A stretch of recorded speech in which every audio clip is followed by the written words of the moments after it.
Namo Phat, good morning. Thank you for joining me for our daily practice check-in. Listen, listen, listen. This beautiful sound calls us back to our true home.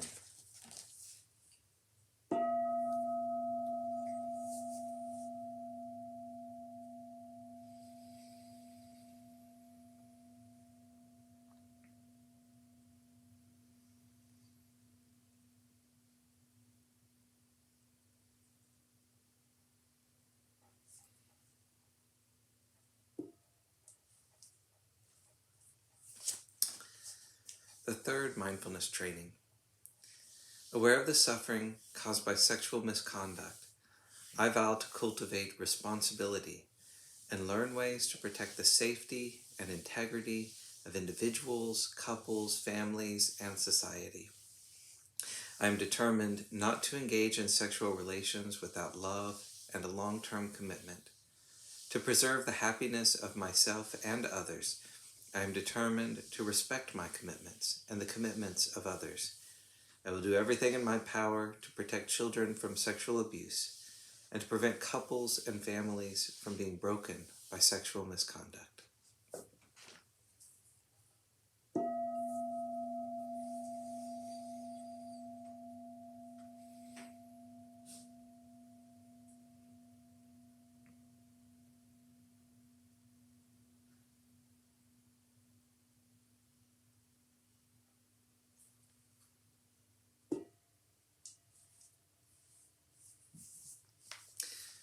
Our Dharma reading this morning is by Ajahn Yatiko, called Putting Forth Effort.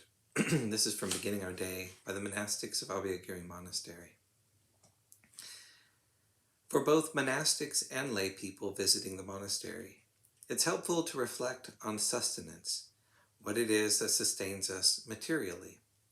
Lay people offer food to the monastery, and we eat this food.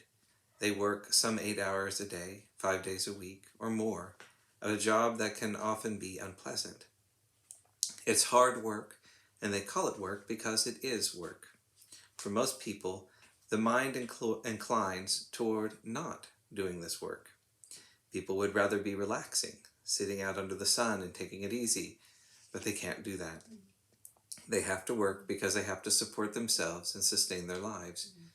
Many people come to this monastery on a regular basis with food they've bought using the fruits of their own labor. We eat and depend on this offered food every day at the monastery, so we have a very direct relationship with the work lay people do. As a result, we have a responsibility to practice. Our practice is why we are being offered food. Lay people want to support the monastery so that we will grow in the Dhamma and lessen our greed, hatred, and delusion.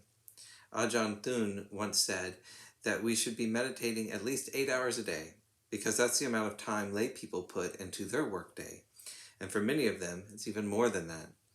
I think that at Abhayagiri, 8 hours a day of formal practice would be difficult, because we have a lot happening, especially in the mornings with our work period and chores.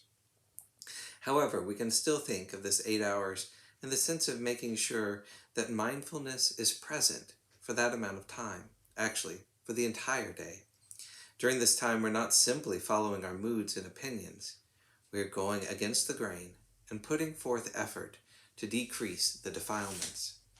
Some of us may feel dispirited when we hear about putting forth effort because it sounds heavy to us, and we may not want to put forth a lot of exertion. However, whether we like it or not, it is something we have to do. It is simply part of the deal, part of what monastic life is all about. If putting forth effort is something we don't want to do, then monastic life might not be for us. It is a life of effort, and it requires resolution and struggle. We should keep that in mind. But the situation is not bleak. In the beginning stage of making an effort, there is a hump we have to get over, but then it gets easier.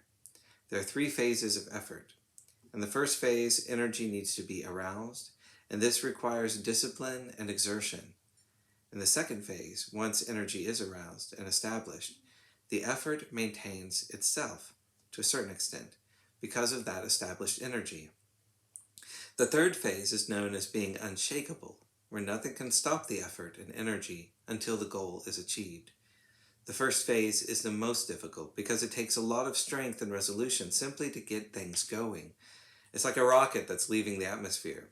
It takes an enormous amount of fuel to overcome the pull of Earth's gravity, but once it gets into space, then it can coast for a while.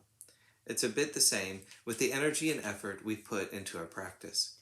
Through this entire process, especially the first phase, it is extremely helpful to hold the attitude and perception that making an effort is actually pleasant. If effort is exercised properly, the experience of effort is enjoyable, invigorating, something we can learn to delight in. If we don't take delight in putting forth effort, then it is quite an unpleasant experience. So we need to learn how to experience the pleasant side of effort. We can start with a simple and direct reflection.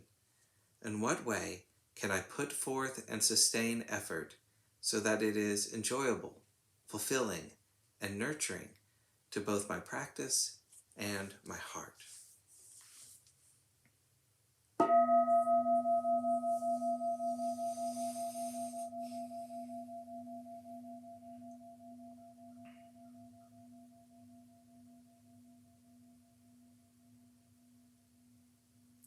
May all beings be well.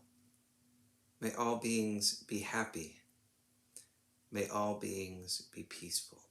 Sadhu, sadhu, sadhu. Thank you for joining me this morning.